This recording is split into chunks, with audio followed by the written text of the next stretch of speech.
Tú lo sabes cuando te despiertas antes del reloj, con el pecho apretado como si alguien hubiera puesto la mano sobre tu corazón y no pudiera dejarlo ir. Esa presión es una insistencia. Esa inquietud no es casual.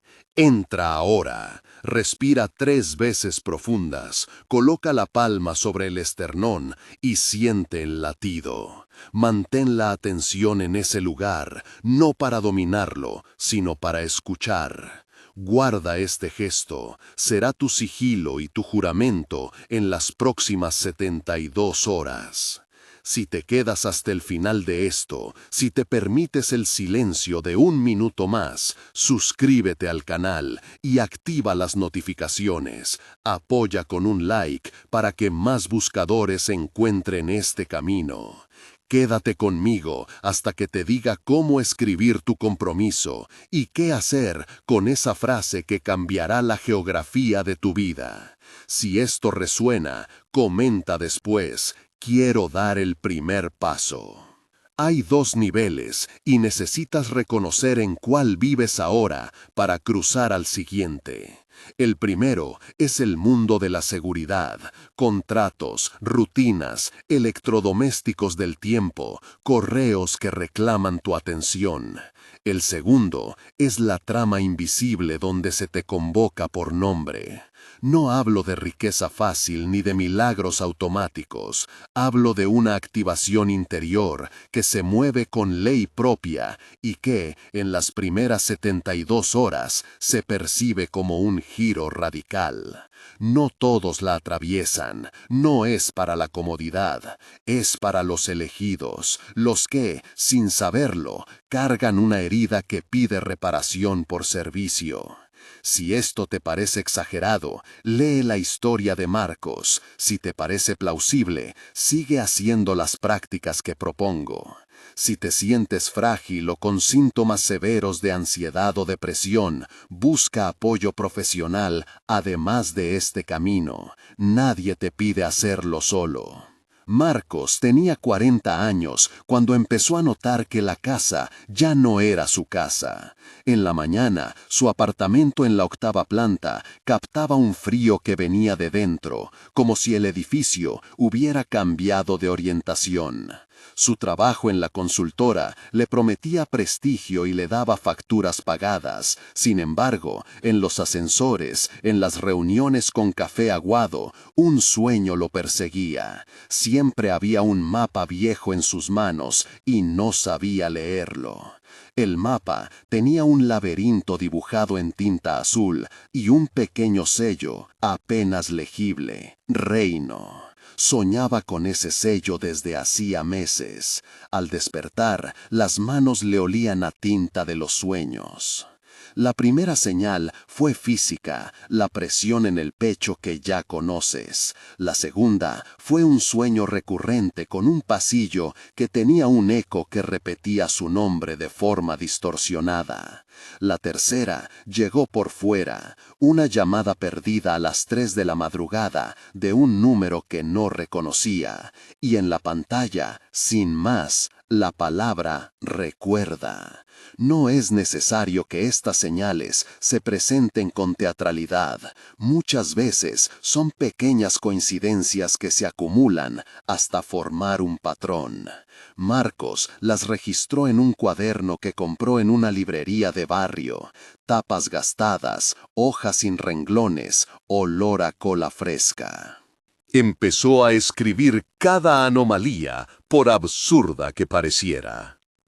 En el primer viaje que decidió tomar sin que se lo hubiera pedido nadie, Marcos voló hacia un lugar que no conocía por otra razón que no fuera su pulso interior. En el aeropuerto, un anciano con un bastón murmuró una frase enigmática: «Los que llevan la tinta del mapa no siempre la entienden». Marcos pensó que era un viejo con delirios. 5 minutos más tarde, en el café de la puerta de embarque, una mujer joven le ofreció el último biscotti y dijo sin rodeos: «A veces hay que perder la casa para encontrar la habitación donde nacimos». No eran lecciones literales, eran coacciones para que se atreviera. Era la red sutil de sincronías que suele rodear a quien está en el umbral. Antes de contarte cómo Marcos llegó al templo que cambiaría su vida, atiende ahora estas señales que funcionan como indicadores prácticos de que tu identidad está lista para activarse. Lee con el pulso en calma y marca en tu cuaderno cuáles aparecen en ti. 1. Insomnio selectivo. Despiertas a la misma hora con la sensación de que algo te llama. No es mera falta de sueño, es una fisura que te obliga a mirar. 2. Coincidencias intensas, nombres, números o encuentros que se repiten hasta que dejas de clasificarlos como azar. 3. Pérdida de gusto por lo que antes te definía, trabajo, relaciones o colecciones que ya no dan sentido. 4. Llamadas somáticas, dolores sin diagnóstico claro, presión en el pecho o nudos en la garganta que desaparecen tras un gesto simbólico, como la respiración que hiciste al inicio. 5. Imágenes arquetípicas, ensueños, mapas, sellos, puertas o figuras que te invitan a un viaje interior. 6. Impulso a abandonar. Una idea persistente de salir, vender, reparar o donar que vuelve una y otra vez. 7. Respuestas de la comunidad. Extraños que te devuelven una palabra clave o una mirada que confirma que no estás loco. No necesitas tener todas las señales, 2 o 3, si son intensas, bastan para iniciar el camino. Si reconoces varias, habita la cautela y la generosidad. Este llamado, cuando se atiende, trae rupturas concretas en la vida exterior, pero también abre una red práctica que te sostiene. Marcos reconoció 4 de las 7. Eso fue suficiente. El guía apareció sin aspaviento. No era un gurú de Instagram ni un conferencista con traje impecable. Era un hombre de manos ásperas y mirada clara que se presentó como Tenzin en la provincia donde Marcos había decidido quedarse una semana para ver qué pasaba. Tenzin había sido lector de mapas y cuidador de una casa de retiro que, según él, había visto pasar varias vidas. Llevaba un collar de madera y un pañuelo rojo doblado en la bolsa.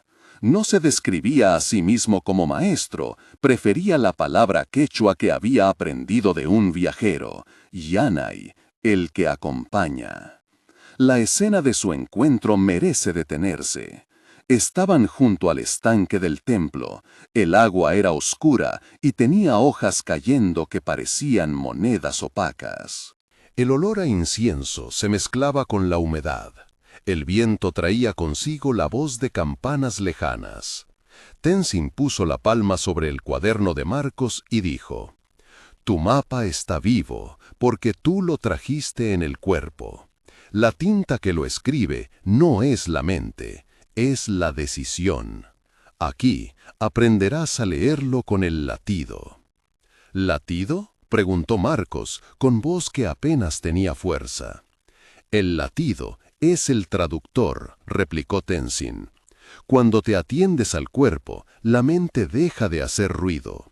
Entonces, la trama que antes parecía oscura se vuelve trazable. No te prometo fórmulas. Lo que sigue es la narración de lo que pasó, no una receta universal. Muchas tradiciones hablan de este umbral con nombres distintos. Los Tulku del Tíbet reconocen la continuidad de una misión más allá de las vidas. Los derviches sufíes giran hasta que su centro queda claro. Los chasqui andinos eran mensajeros que sabían mover noticias y energía entre comunidades. Los bardos tibetanos nombran estados intermedios donde la identidad se redefine.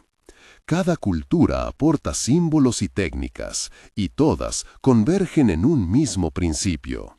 El desprendimiento es necesario para asumir una responsabilidad mayor.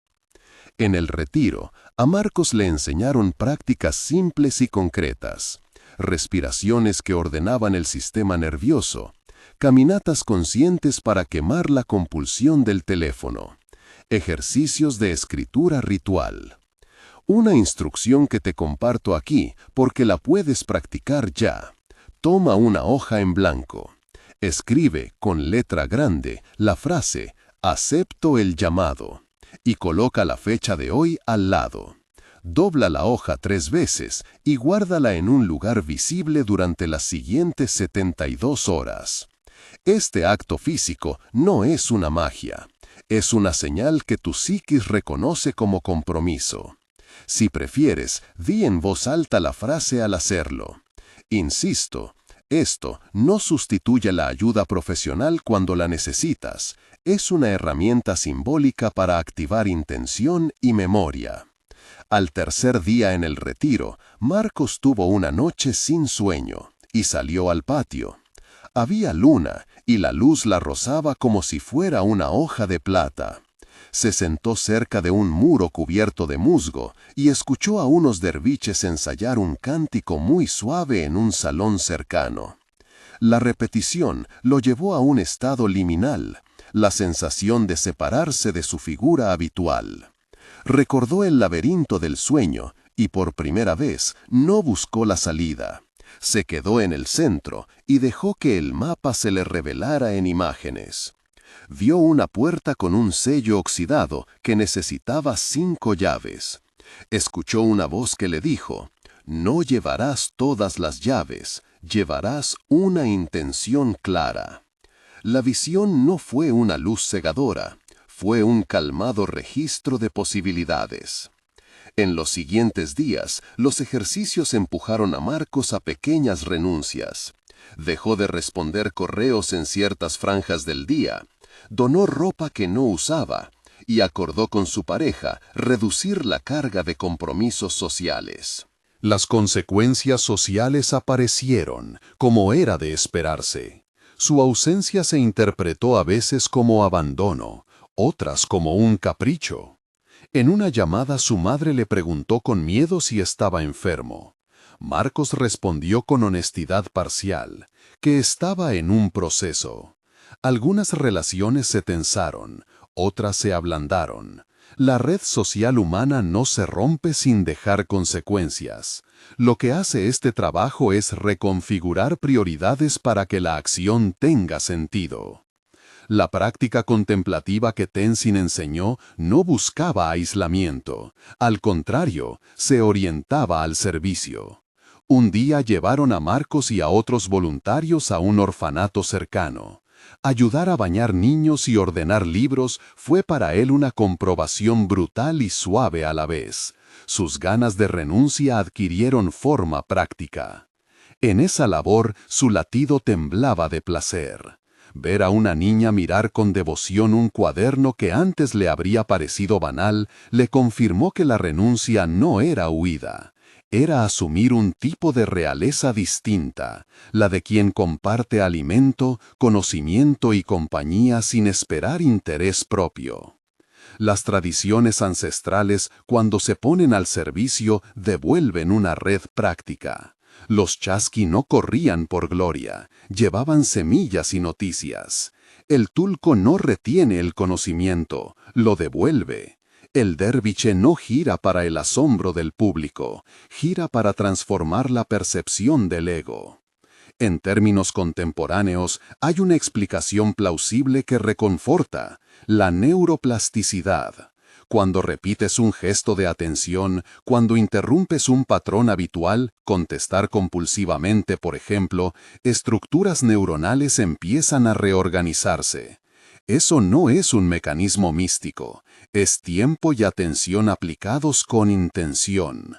Pero la experiencia subjetiva de quienes atraviesan esto a menudo se describe en términos místicos, porque la sensación es grande y antigua. No obstante, la vida exterior no desaparece. Marcos vivió una cirugía divina, en forma de despido. Su proyecto principal en la consultora fue cancelado por reestructuración. Económicamente fue un golpe, emocionalmente fue un alivio. Las crisis financieras que aparecen en estos relatos son reales y dolorosas. Tratadas con prudencia, pueden acelerar la creatividad y la dependencia comunitaria. Si te encuentras en riesgo económico, procura asesoría práctica, planifica, pide ayuda y no rompas puentes por orgullo. La renuncia responsable es radical, sí, pero no suicida. Avanzando en el relato, el rito de paso estaba por venir. Tenzin explicó que en el templo existía un umbral ceremonial al que pocas personas accedían, una sala sin espejos, con un cojín de meditación y una pequeña puerta de madera cubierta por musgo. Allí se practicaba lo que en algunas líneas se describe como la tercera muerte, una metáfora para una muerte simbólica del ego que sostiene identidades viejas. Las otras dos muertes son las menos drásticas. La primera, abandonar lo externo, trabajo, casa. La segunda, la pérdida del reconocimiento social. La tercera es dejar de depender de la propia historia para definirse. Tenzin advirtió que no era un acto para hacer a la ligera. Marcos, que ya había hecho el gesto del cuaderno, decidió entrar cuando soñó con el sello abriéndose desde dentro. La noche en que lo llevaron, la ruta hasta el templo se hizo silenciosa. El viento olía a sal y madera quemada. Cruzaron un corredor iluminado por lámparas de aceite que proyectaban sombras que parecían mapas en movimiento. Antes de entrar, un anciano chamán de una comunidad cercana, que había sido invitado para bendecir el paso, le ofreció a Marcos una pequeña bolsa con 3 semillas. «Plántalas cuando regreses», dijo el chamán, «que el crecimiento te recuerde que la renuncia debe fructificar». Marcos sintió que su cuerpo se aflojaba y que su nombre se quedaba en el aire como si hubiera sido dicho por otra persona. La sala no tenía ventanas. El sonido era una goma que amortiguaba el exterior. Pasos, coches, notificaciones. Había un cojín de fibras ásperas y en la pared un mapa antiguo con un laberinto idéntico al del sueño. Al centro, una pequeña fuente de agua susurraba. Tenzin le explicó el rito en voz baja. Permanecer 40 minutos en silencio, llevar la atención al latido, dejar que las imágenes del pasado pasaran sin juicio y al final escribir una línea que resumiera la nueva identidad. No le dieron instrucciones sobre qué escribir, el gesto debía ser suyo. Mientras Marcos meditaba, una imagen volvió como una ola. Su padre cocinando en una cocina que olía a tomate y ajo, su primer amor tocando una canción desafinada en una guitarra, la vez que se sintió avergonzado en el colegio cuando sus pantalones rasgaron. Todas esas escenas desfilaron sin secuencias ordenadas. En un momento apareció una figura que no fue ni memoriosa ni simbólica. Fue la versión de Marcos que aceptaba la actividad por omisión, por costumbre, por miedo. Vio cómo esa figura se encogía hasta ocupar el mismo tamaño que una pequeña piedra y cayó en la fuente sin ruido. No hubo dramatismo, fue una observación, una constatación. Cuando la piedra tocó el agua, sonido. La tercera muerte no fue violencia, fue una pérdida reconocida. Al levantarse, Marcos sintió algo distinto, una claridad que no implicaba respuestas sino coherencia. No todo estaba resuelto, no había una chimenea que iluminara de golpe un propósito global. Lo que tenía era una sensación de realeza que no dependía de títulos, ser digno por el acto de servir. Tenzin le pidió entonces que escribiera la frase que definiera su nueva identidad. Marcos no sabía cómo nombrarla. Recordó el mapa, el sello, las semillas. Escribió, «Soy custodio de puentes», y dobló el papel. El acto fue menos teatral que íntimo, y por eso tuvo peso. Al salir del templo, el aire era más frío y limpio. La ciudad no había cambiado por fuera. Sin embargo, para Marcos la perspectiva había girado. Empezó a organizar la agenda de su vida no en torno a logros, sino a compromisos concretos de servicio. Enseñar una vez por semana en el orfanato, dedicar las mañanas a escribir para el proyecto comunitario, mantener un día de silencio cada mes. No prometía grandes hazañas, prometía constancia. Quiero que, antes de seguir, hagas algo pequeño conmigo. Detén la lectura un minuto. Busca un papel y escribe, con calma, la frase «Acepto el llamado» y la fecha de hoy. Si puedes, dóblalo y colócalo en un lugar visible. Si ahora no puedes, marca mentalmente la intención de hacerlo en las próximas 24 horas. No es un truco, es la formalización de una decisión. La tinta suele activar la memoria. Esto será importante en las siguientes etapas que Marcos vivió, donde la prueba no era solo interior, sino comunitaria. La decisión conllevó consecuencias externas. Al regresar, algunos amigos comenzaron a distanciarse. Le preguntaban si se había vuelto un idealista. Su pareja le ofreció su soporte, pero con condiciones. Si te vas, no quiero que me ocultes que te vas. Había rupturas y negociaciones que dolían. Marcos pasó por noches de llanto silencioso, no por arrepentimiento, sino por la pérdida de un cuadro compartido que se había disuelto. En una de esas noches, Tenzin le dijo algo que vale la pena repetir. El precio de la nueva identidad es perder lo que ya no sostiene tu vida. Eso no es castigo, es poda necesaria. No quiero romantizar la fatiga. Muchos que escuchan esto temen la soledad y la precariedad. Es legítimo. Por eso, la activación siempre implica construir redes de sostén. Amigos, comunidades, habilidades prácticas para sostener el cambio. Marcos aprendió a cocinar platos simples, a negociar contratos freelance, a pedir apoyo cuando lo necesitó. No fue épico. Fue un camino de aprendizaje y humildad. También comprendió que la realeza a la que se alude en el título no es jerarquía, sino integridad. Vivir como quien cumple un mandato de servicio sin buscar corona. Hubo un momento en que la prueba se volvió externa y contundente. Una pandemia, una crisis comunitaria, una inundación pequeña en la región donde trabajaba. Marcos se encontró coordinando recursos, alojando a vecinos, hablando con autoridades locales. La energía que antes se dispersaba en el exceso de actividad, ahora se concentraba en acciones que traducían su nueva identidad. Convocar, organizar, ofrecer. La transformación quedó públicamente visible. No todos lo entendieron, algunos lo criticaron por buscar protagonismo. Otros lo abrazaron. Esa mezcla es inevitable. En términos psicológicos, la continuidad de la práctica produjo cambios mesurables. Mayor regulación emocional, mejor concentración, sensación de propósito. Los expertos llamarían a esto incremento de la atención plena y reconfiguración de hábitos. No hay garantías, pero hay probabilidades más altas de vida con sentido cuando la atención se alinea con la intención. Y aquí, en este punto de su historia, Marcos recibió una invitación que pondría a prueba su compromiso. Un viaje de 3 días a un santuario remoto donde una comunidad de practicantes se reunía cada año para renovar votos de servicio. La comunidad era pequeña, diversa, y entre sus códigos había una prueba de honestidad radical. Un ejercicio en el que cada participante debía admitir una mentira que había mantenido para sostener su antigua identidad. Marcos consideró no ir. En su corazón pendía la vergüenza. Finalmente fue. Allí, frente a un círculo, dijo la verdad que le pesaba, que había elegido muchas veces la seguridad sobre la voz interior. La confesión fue seguida de silencio y luego de manos que tocaron su hombro.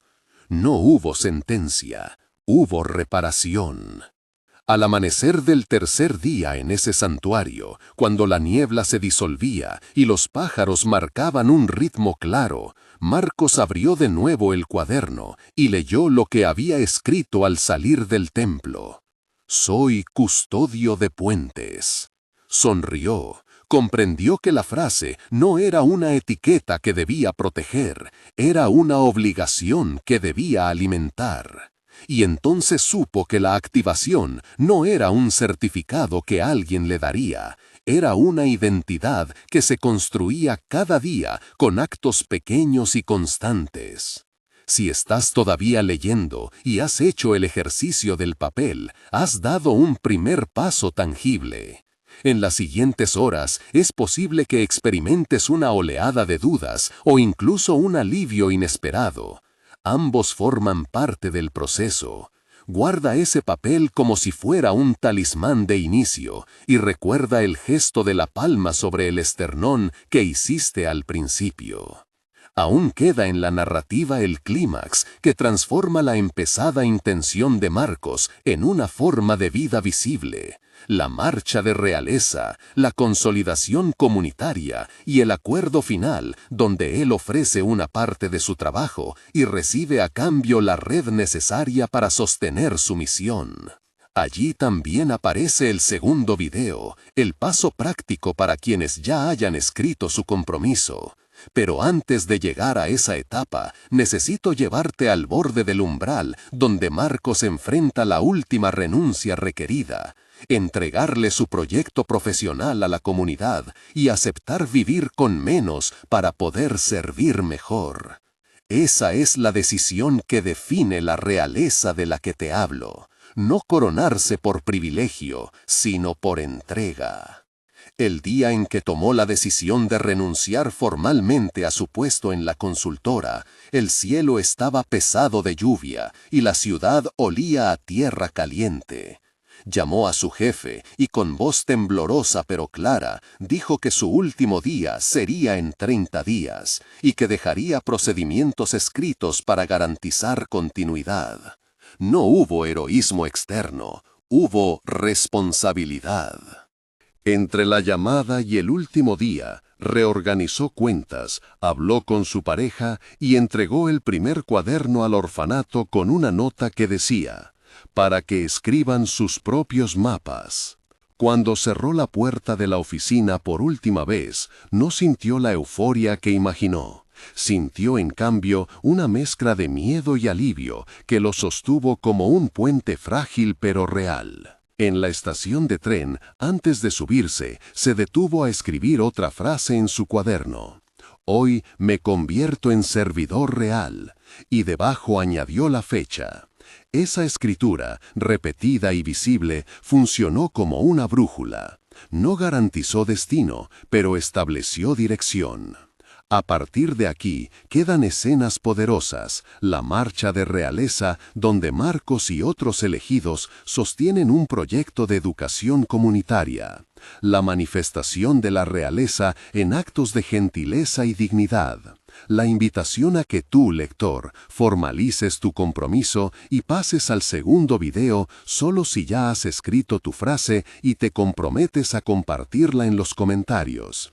En ese siguiente segmento te daré ejercicios concretos para las próximas 72 horas que activarán tu identidad de manera práctica y medible, y te explicaré cómo la red que hemos nombrado responde a quienes asumen la llamada. Pero antes de ofrecer esos pasos, quiero que te detengas y reconozcas lo esencial. Este viaje no es una peregrinación para escapar de tus responsabilidades, sino una transformación de ellas. Siente el latido, repite la respiración 3 veces con la palma en el pecho y recuerda la hoja donde anotaste «Acepto el llamado». Si la has ubicado ya, respira y mira su contorno. Mantén la determinación, la prueba más difícil aún está por venir, y la comunidad espera. La mañana de la marcha amaneció con una luz baja y nítida, como si la ciudad hubiese decidido contener la respiración para escuchar. No fue un desfile ostentoso, fueron pasos tranquilos que llegaron de a poco desde las casas, desde los corredores del barrio, desde la plaza donde la gente acostumbraba a sentarse a la tarde. Cada persona llevaba algo pequeño, un cuaderno, una lámpara, una prenda plegada, una palabra escrita en un papel. Marcos emergió de su casa con el cuaderno bajo el brazo y la misma frase que había repetido en la estación. Hoy me convierto en servidor real.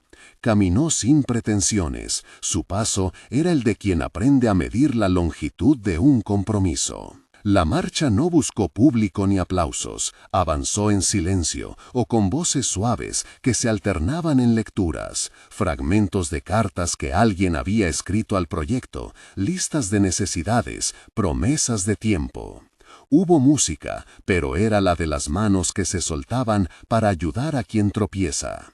En la esquina más cercana al centro comunitario se detuvieron y formaron un semicírculo. Sobre una mesa simple colocaron una caja con los cuadernos donados al orfanato, un reloj de sol hecho por un taller local, y en medio una carpeta con la propuesta que Marcos había desarrollado en años de trabajo, un plan de educación práctica, redes de tutoría y talleres para jóvenes, envuelta con una tela doblada por manos que habían cosido juntas. Marcos sintió la presión de los ojos, pero también la calidez de las manos que lo tocaron en el hombro.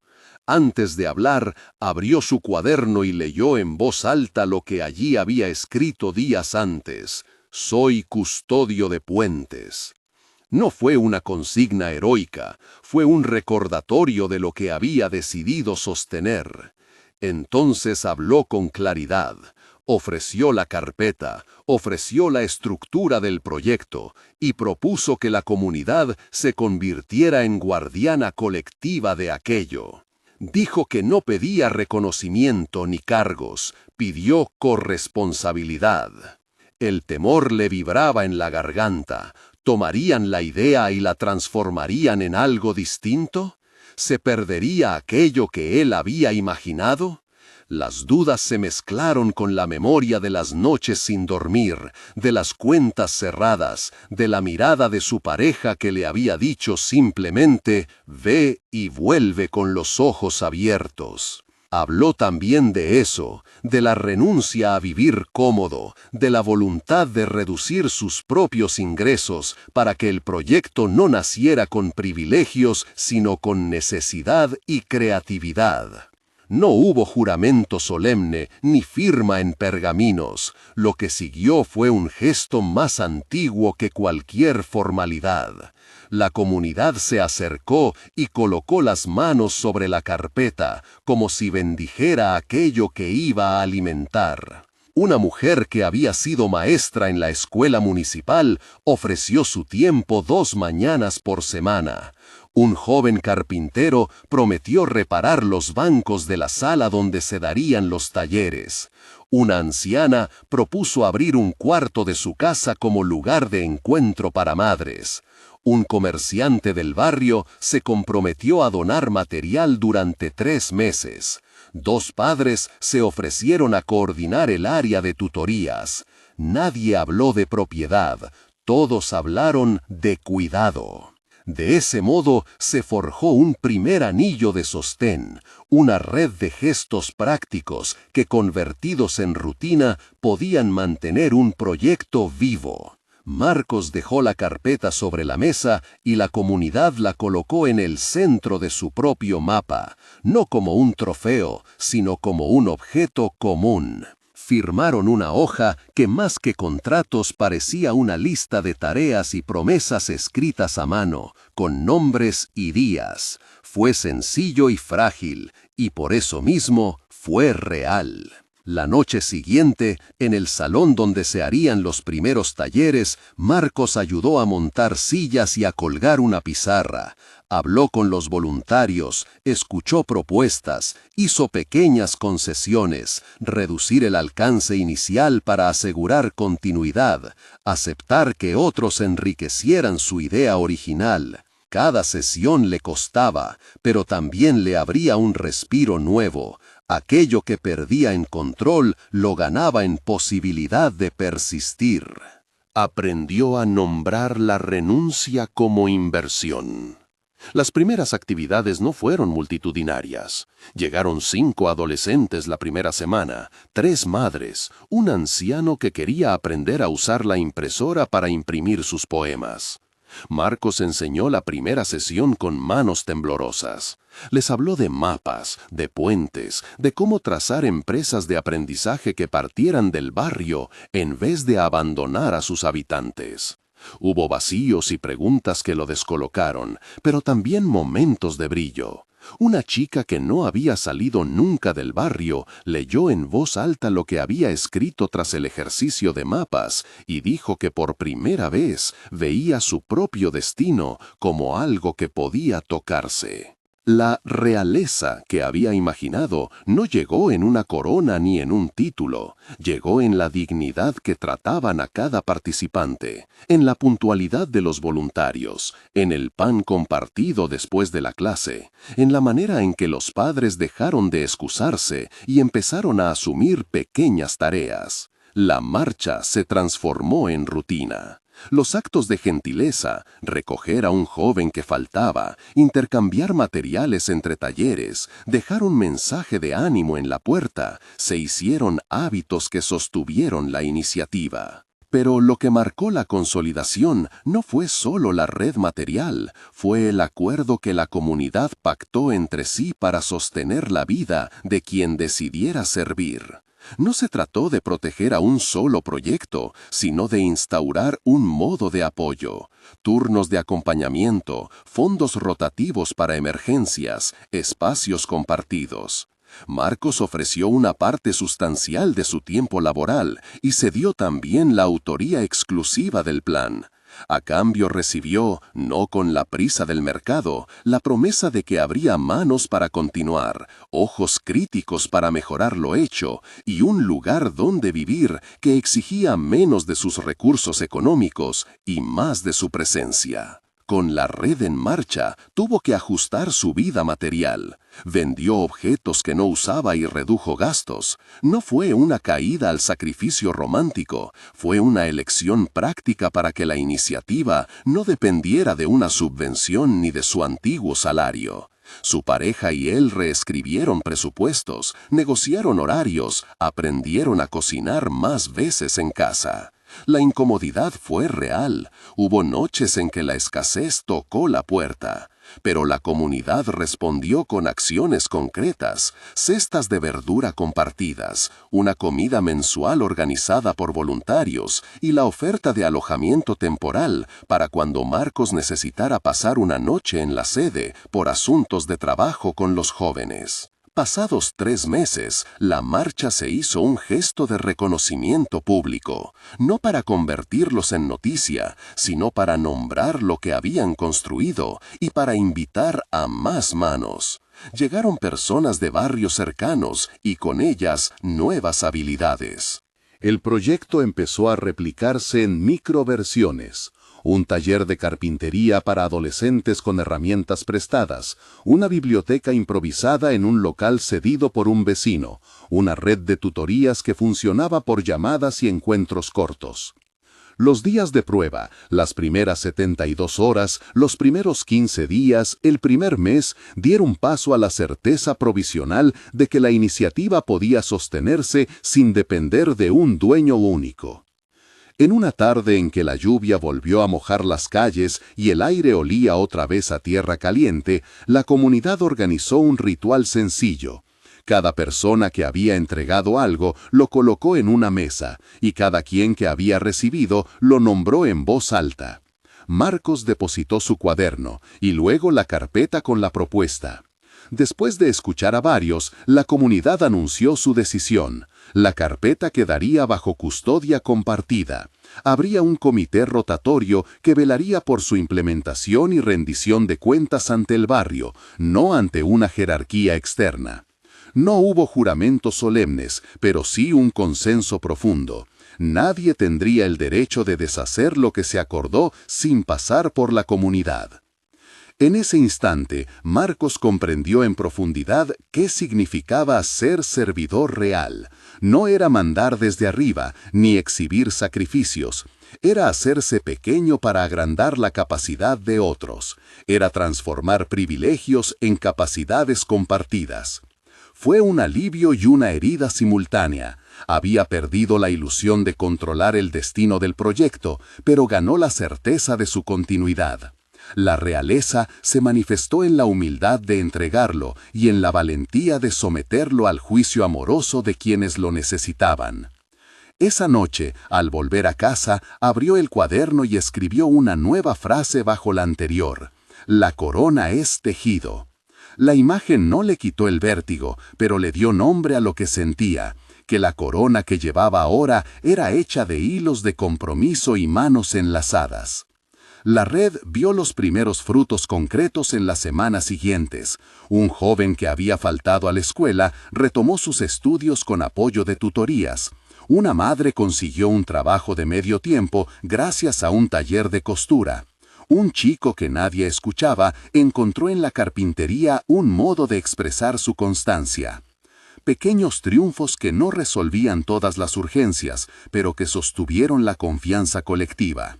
Hubo también fricciones, por supuesto, decisiones que debían tomarse por mayoría y que incomodaron a algunos, recursos que no alcanzaron y generaron tensión, voluntarios que se cansaron y se fueron. La comunidad aprendió a instituir pausas de cuidado para evitar el agotamiento, rotaciones claras, días de descanso, sistemas de apoyo mutuo. El proyecto fue mutando y con cada ajuste se reafirmaba la lección central. La responsabilidad compartida no diluye el compromiso, lo hace más resistente. Marcos aceptó que algunas decisiones ya no le pertenecían. Fue a reuniones donde su papel era escuchar, proponer y a veces decir que no. Aceptó también las renuncias y las renacidas energías de quienes llegaron después. Aprendió a celebrar las mini ganancias, la primera aula que se mantuvo activa sin su presencia, la primera familia que replicó en su cuadra las prácticas de apoyo mutuo, el taller de carpintería dirigido por un joven que ahora enseñaba a otros. Una tarde, antes de una asamblea mayor, caminó por la calle donde había comenzado todo. Vio a una vecina colgando un cartel que anunciaba una colecta de herramientas, niños pintando mesas para la ludoteca, 2 mujeres practicando las puntadas que luego enseñarían en el taller. La corona que imaginaba al principio, esa que había pesado como obligación solitaria, ya no era metálica ni fría, era tejido de miradas, de horarios compartidos, de manos que se levantaban al aceptar tareas. En la asamblea final del año, cuando se puso a votación la propuesta de abrir una réplica en el barrio vecino, hubo nervios y preguntas duras. Las dudas fueron respondidas con protocolos sencillos, con la evidencia de los pequeños triunfos y con la humildad de quien sabe que no hay receta única. La votación fue amplia. La réplica nació con la misma promesa: pertenencia, trabajo compartido y cuidado mutuo. Marcos cerró el cuaderno y escribió una última nota, no para coronarse, sino para recordarse. La corona es tejido. Caminar juntos es soberanía. Guardó la pluma, sintió el pecho ligero y al salir se permitió mirar la sala con ternura. No había logrado controlar el futuro, ni quería hacerlo. Había, en cambio, aprendido a confiar en la fidelidad de los que caminan en la marcha cotidiana. La marcha no prometía finales gloriosos, prometía continuidad. Y esa promesa bastaba para sostenerse día tras día, punto por punto, hilo por hilo, hasta convertir la realeza de un gesto en la dignidad compartida de un pueblo que aprende a custodiarse a sí mismo.